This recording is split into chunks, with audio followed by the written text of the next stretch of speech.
Hello friends, कैसे हैं आप सब लोग। आज मैं आप लोगों को एक चीज़ बताऊंगा जो कि इंसान को कभी आगे बढ़ने नहीं देती और इंसान की तरक्की की राह में बहुत बड़ी रुकावट होती है। और कभी इंसान जो है वो आगे तरक्की नहीं कर पाता और आगे नहीं बढ़ सकता जब तक इंसान इसको ख़त्म नहीं कर देता।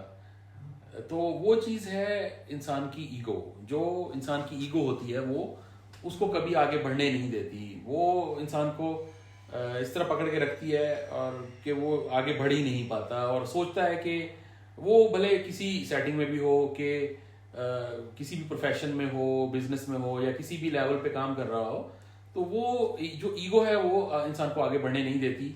और वो हमेशा ये सोचता रहता है कि यार ये काम बहुत छोटा है, ये सैलरी बहुत कम है, ये मैं अगर ये काम करूंगा तो लोग क्या कहेंगे, और मैं ये अगर काम करता हूँ तो ये बहुत छोटा काम है, मेरी पोजीशन बहुत बड़ी है, मैं ये काम नहीं कर सकता, लोग क्या सोचेंगे कि मैं ये काम कर रहा हूँ।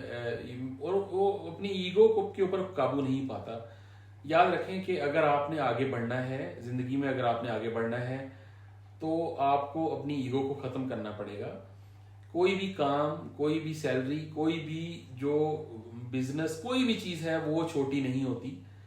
अपनी ईगो को खत्म करें तो आप देखेंगे कि आपकी लाइफ में कैसे इंप्रूवमेंट आएगी। छोटे काम से स्टार्ट करें, छोटी चीज से स्टार्ट करें, छोटी सैलरी से स्टार्ट करें, कोई बात नहीं, कोई मसला नहीं है। लोग कोई कुछ कहता रहे आपको, आपको इससे कोई गर्ज नहीं है कि आपको क्या लोग कह रहे हैं क्या नहीं कह रहे, आपको इससे कोई गर्ज नहीं है। आपको सिर्फ अगर आगे बढ़ना है तो आपको अपनी ईगो को खत्म करना पड़ेगा। वो भले आपकी पर्सनल रिलेशनशिप्स हों, आपकी फैमिली मैटर्स हों, या आपकी जॉब सेटिंग्स हों, या बिजनेस हो, तो आपको ईगो को खत्म करना करना पड़ेगा।